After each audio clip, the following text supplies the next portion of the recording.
Hello विद्यार्थियों, मैं Gautam Nishad. My YouTube channel entrance in NCERT में आप सभी का स्वागत है। जैसा कि आप जानते हैं, यहाँ पर जो प्रिपरेशन कराया जाता है 2026 और 27 सिलेबस के आधार पर सारा प्रिपरेशन कराया जाता है।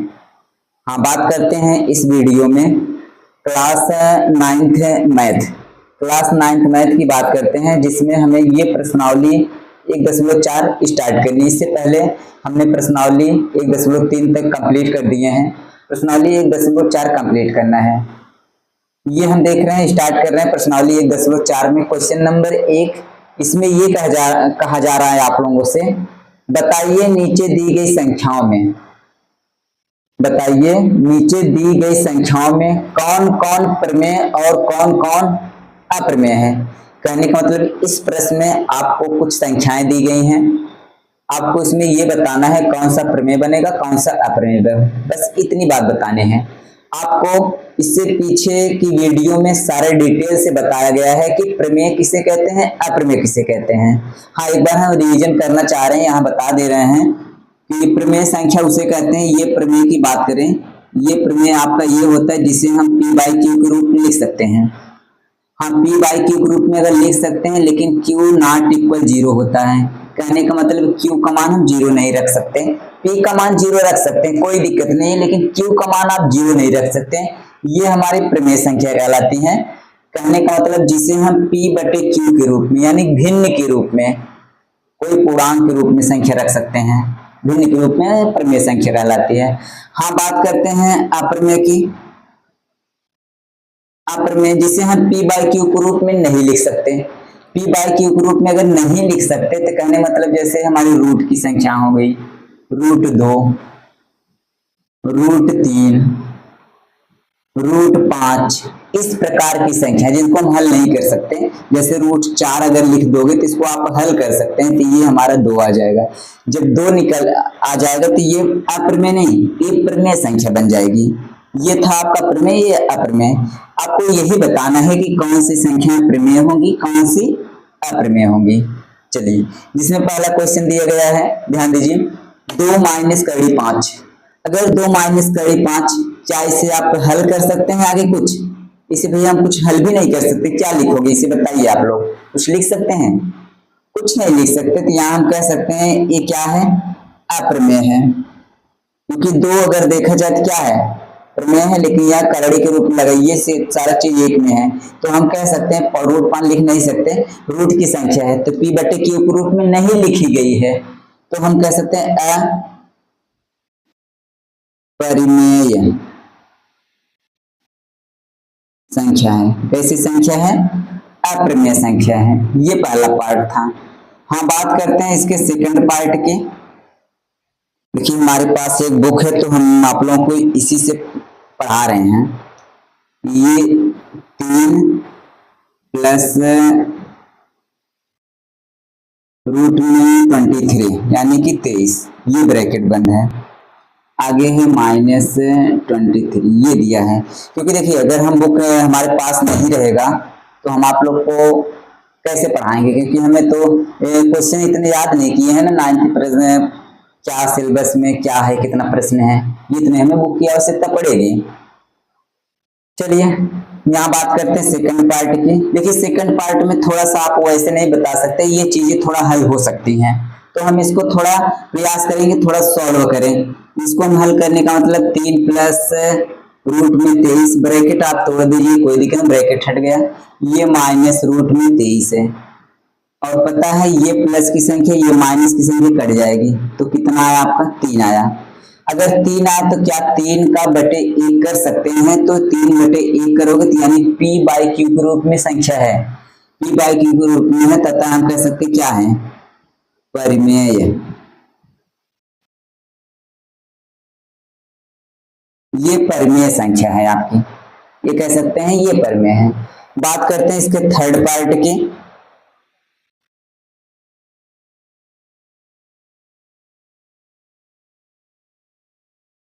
चलिए, इसके थर्ड पार्ट की बात करें।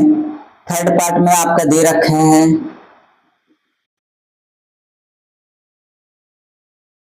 2 करीब 7 बटे 7 करीब 7, ये आपका है, ध्यान दीजिए। हाँ, ये बटे की चीजें हैं तो हमें ये कह सकते, थोड़ा सा हल ये भी हो जाएगा, तो ये कड़ी 7 से कड़ी 7 ऊपर नीचे कट जाएगा, तो आपको 2/7 प्राप्त हुआ। अब 2/7 जो है तो हम यहाँ कह सकते हैं ये परिमेय संख्या है, तो ये क्या है, परिमेय संख्या, यानी कि परिमेय संख्या है, क्योंकि हम परिमेय संख्या 2/7 पी बाई क्यू के रूप में रखी गई है, तो ये परिमेय संख्या है। हाँ, बात करते हैं इसके 4th पार्ट की, तो ये 1/2 है, 1/2 है, ध्यान दीजिए।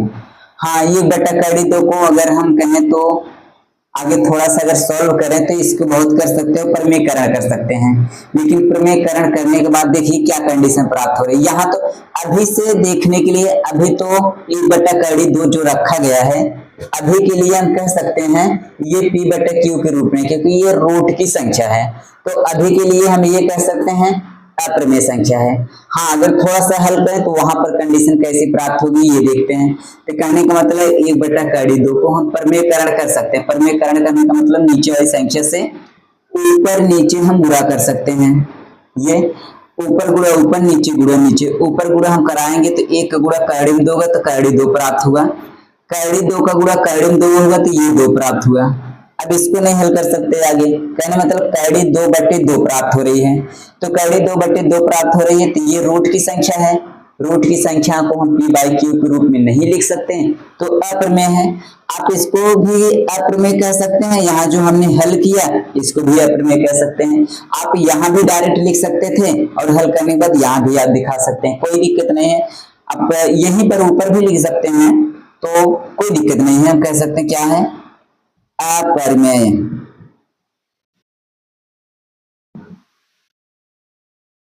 अपरिमेय संख्या है, यहाँ ऊपर भी आप लिख सकते थे, कोई दिक्कत नहीं है। हाँ, बात करते हैं, चलिए इतना उतारिए इसके लास्ट पार्ट की।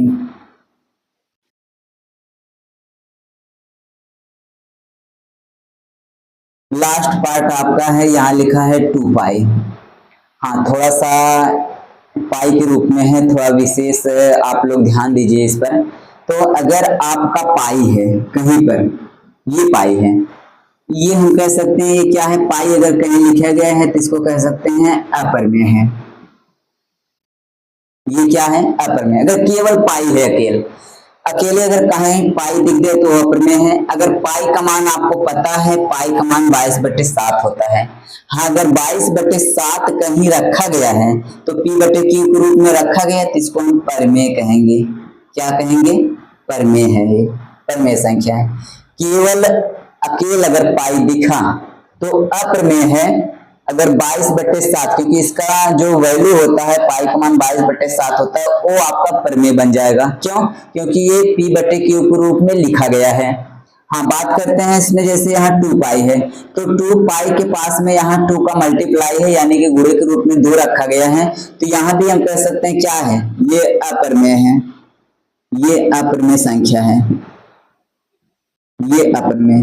ये था आपका क्वेश्चन नंबर 1 में जितने पार्ट थे ये कंप्लीट हुए। चलिए बढ़ते हैं आगे सेकंड क्वेश्चन की ओर। चलिए नेक्स्ट क्वेश्चन आपका है, निम्नलिखित व्यंजकों में से प्रत्येक व्यंजक को सरल कीजिए। आपको नीचे कुछ व्यंजक लिखे गए हैं, कुछ प्रश्न हैं जिनको आपको सरल करना है।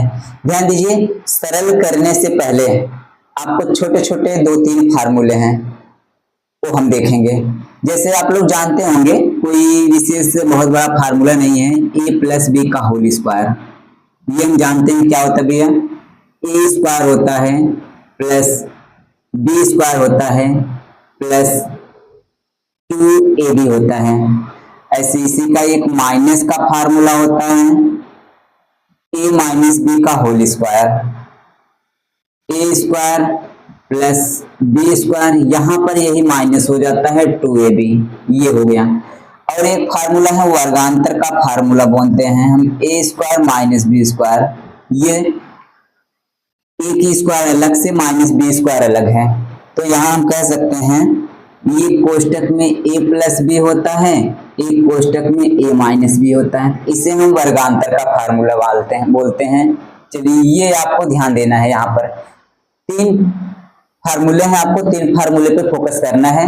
बाकी तो फार्मूले बहुत सारे हैं, लेकिन आपको 3 फार्मूले पे बात करिए, यहाँ पर ध्यान दीजिए, यही करना है आपको। चलिए बढ़ते हैं व्यंजक में। जो पहला व्यंजक है आपका, यहाँ से कह सकते हैं ये 3 प्लस √3, ये पहले ब्रैकेट का। सेकंड ब्रैकेट का 2 प्लस √3, ये सेकंड ब्रैकेट का है। ध्यान दीजिए, यहाँ पर अगर ध्यान पूर्वक देखा जाए, ये ब्रैकेट 3 प्लस कड़ी 3 है, 2 प्लस कड़ी 3 है। हाँ अगर सेम होता, सेम ब्रैकेट होता, जैसे x है, यहाँ बीच में मान चलिए गुणा है, ये x है। अगर ये x बराबर होता है तो भैया इसकी जो घात होती है आपस में क्या करते हो, गुणा कराते हुए तो x घाते 2 लिख सकते हैं, घातों को जोड़ देते हैं। हाँ कहने का मतलब अगर आधार, ये आधार है, ये घात है, ये आधार है, ये आधार समान होता है तो घातें आपस में जुड़ जाती हैं, ये हम जानते हैं। लेकिन यहाँ देखो ये ब्रैकेट में इसकी घात 1 है, इसकी घात 1 मान के चलिए, ये ब्रैकेट कुछ अलग है, ये ब्रैकेट कुछ अलग है। इसमें 3 प्लस कड़ी 2 है, यहाँ 2 प्लस कड़ी 3 है। ये हम कह सकते हैं ये 3 है तो ये 3 के 2 के स्थान पे यहाँ 3 होता तो वर्ग हम कर सकते थे। जब इसको वर्ग बना देते हैं तो ये प्लस बी का होल स्क्वायर बन जाता है, जो कि इसको हम इस पर हल करते हैं फार्मूले पर। लेकिन यहाँ ध्यान दीजिए बराबर नहीं है, कोई फार्मूला नहीं लग सकता। इस स्थिति में हम क्या करेंगे, हर एक पद का जाएंगे यहाँ मल्टीप्लाई कराएंगे, गुणा कराएंगे। ये जो 3 है जाएगा यहाँ भी गुणा करेगा, यहाँ भी गुणा करेगा। ये जो कड़ी 3 है यहाँ भी गुणा करेगा, यहाँ भी गुणा करेगा। चलिए गुणा कराते हैं, 3 जाएगा, 2 में गुणा किया, 3 दूनी 6 प्राप्त हुआ। आगे सब प्लस है, प्लस ही आएगा, कोई दिक्कत नहीं है। बाकी हम बता देंगे आप लोगों को बाद में कहाँ प्लस आता है कहाँ माइनस आता है। ये मल्टीप्लाई कराते हैं, 3 का गुणा जब कराओ कड़ी 3 में, ये 3 कड़ी 3 ये पास में आ जाएगा, ऐसे इसके पास में यहाँ पर। आगे इसका मल्टीप्लाई कराओगे प्लस, ये इसके गुणा कराओगे 2 कड़ी 3 आ जाएगा। कड़ी 3 का गुणा कड़ी 3 कराओगे तो आपको 3 प्राप्त होगा। ये इससे ज्यादा बात करें, जैसे कड़ी 3 का कड़ी 3 गुणा हुआ 3 क्यों आया, जैसे मान लीजिए कड़ी 2 है, ये गुणा कड़ी 2 है, ये ऐसे। अगर कड़ी के अंदर सेम संख्या है, आपस में जब गुणा कराया जाता है तो कड़ी हट जाती, केवल एक संख्या लिखी जाएगी, 2 आएगा। जैसे यहाँ 3 हो गया, 3 हो गया, कड़ी गुणा कड़ी 3 का हुआ तो ये 3 प्राप्त हुआ, ये ऐसे। हाँ अगर अलग संख्या है, यही बात करते हैं, अगर संख्याएं अलग हैं, अगर मान लीजिए ये कड़ी 3 है, यहाँ कड़ी 2 है, इसको अलग संख्याएं हैं तब गुणा कराते हैं तो ये कड़ी के अंदर 3 दूनी 6 हो जाता है, ये प्राप्त होता है। ये इस पर फोकस करिए आप लोग, बार बार आएगा ये। अगर कड़ी में सेम संख्या है तो आपस में गुणा करने के बाद कड़ी हट जाते, केवल एक संख्या लिखी जाती है। हाँ कड़ी के अंदर अलग अलग संख्या है तो आपस में मल्टीप्लाई करके रूट के अंदर लिखी जाती हैं, ये याद रखिए। यहाँ बात करते हैं, ये दोनों समान पद हैं, ये दोनों समान पद हैं। समान पद जैसे आप लोग बीच गणित में पढ़े होंगे, ये 3x है, ये प्लस 2x है, ये पीछे जो लगा है इसके, ये x समान पद को बताता है। तो ये समान पद है, ये x ये समान पद है तो आपस में क्या होते हैं, ये जुड़ जाते हैं, चिन्ह प्लस प्लस में होते हैं, जुड़ जाते हैं। 3 2 मिलके 5 और जो समान पद है ये x आ गए, 5x आ गए। ऐसे इसी प्रकार बात करते हैं, ये 6 है, ये 3 जोड़ के कितना हुआ 9। इसके बाद ये देखिए कड़ी 3 यहाँ भी है, कड़ी 3 यहाँ भी, प्लस प्लस जुड़ जाएगा, 3 और 2 जुड़ के हमारा 3 2 5, ये कड़ी हमारा 3 ऐसे आएगा। इससे ज्यादा हल नहीं कर सकते, ये हमारा सरलतम रूप हो गया, ये हमारा आंसर है। हमने व्यंजकों को सरल किया, इससे ज्यादा नहीं सरल कर सकते। ये था आपका फर्स्ट पार्ट, इतना उतार लीजिए आप लोग। चलिए अब देखते हैं सेकंड पार्ट की। सेकंड पार्ट में क्या है आपका, ये सेकंड पार्ट में दिया है 3 प्लस कड़ी 3, ये ब्रैकेट का है, बुक है हमारे पास, हम इसी में से देख रहे हैं। ये 3 है माइनस कड़ी 3 है, ये कह सकते हैं, ये दे रखा है। अब ध्यान पूर्वक यहाँ देखिए, ये ब्रैकेट सेम है, ये ब्रैकेट सेम है, क्यों, एक में प्लस है एक माइनस, यहाँ 3 कड़ी तीन, तीन कड़ी तीन, एक प्लस एक माइनस, अगर ध्यान पूर्वक देखा जाए तो ये कंडीशन प्राप्त हो रही फार्मूले की, ए प्लस बी दोनों में, एक प्लस एक माइनस।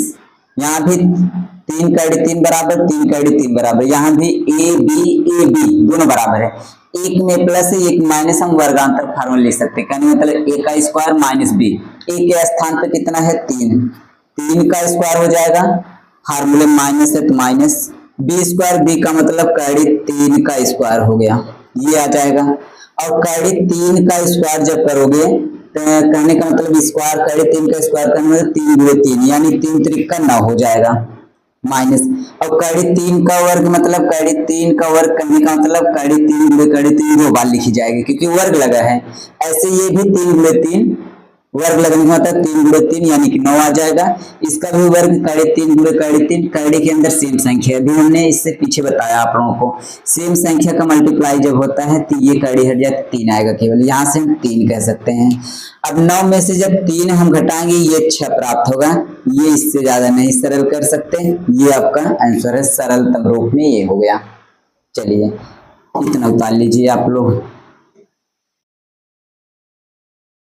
हो गया। चलिए जो समय देते हैं थोड़ा सा ना उतारने के लिए, मैं आप लोग सोचते हो सर बहुत कम समय दे रहे हैं उतारने के लिए, इतनी जल्दी हम कैसे उतारे, वीडियो पॉज कर लिया करो, यानी वीडियो रोक के उतार लिया करो, तब आगे क्लिक किया करिए।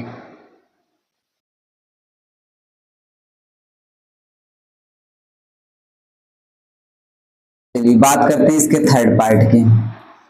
थर्ड पार्ट है कड़ी 5 प्लस कड़ी 2, ये पूरे का होल स्क्वायर, ये दे रखा है आपका।